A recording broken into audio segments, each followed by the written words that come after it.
Don't forget to check out and grab your copy of our 2 newly released books, Football: A Love Story and What Did Football Teach Me? These books feature over 100 stories from current and former coaches, players, executives, and entertainers from across the football landscape, describing what got them involved in the game, what they love about it, and what life lessons the game taught them. You can find your copy or order your copy from our website at footballgameplan.com/books. What we do here is go back.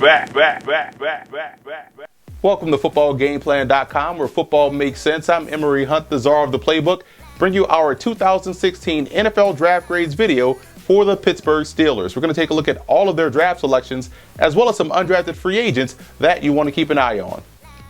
It's evident that the Steelers want to be a better defensive football team in 2016. 5 of the 7 draft selections were on the defensive side of the football. A lot was made about the Artie Burns pick in round 1, but what Burns may lack in technique and nuance, he makes up for with athleticism and ball skills. The Steelers staff feels as though with the current depth chart, with guys like Senquez Golson coming back from injury, Doran Grant and Ross Cockrell being young players that are improving, they have the time to smooth out his game, which is also why the second-round pick of Sean Davis out of Maryland makes a lot of sense. Davis is a much more finished product who has the ability to play both corner and safety. I like the fit here in Pittsburgh as his style meshes well with their philosophy. He'll be more ready to play early than Burns and gives them the luxury of being able to develop him.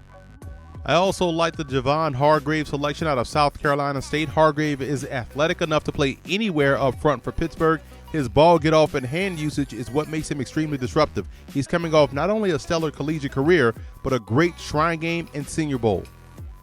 Temple linebacker Tyler Matakevich, like Sean Davis, lands in an ideal spot. Matakevich's football IQ is where it needs to be, and it helps him overcome his marginal testing. He'll be a solid inside linebacker for the Steelers for a very long time.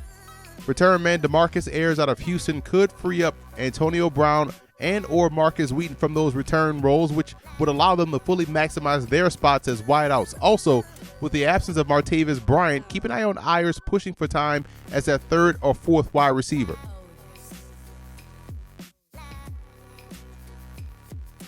Defensive lineman Devontae Sigler out of Jacksonville State was a highly productive player for the Gamecocks. With his ability to occupy and disrupt gaps, Sigler has a good shot to stick because of his ability to play the 5 or the nose.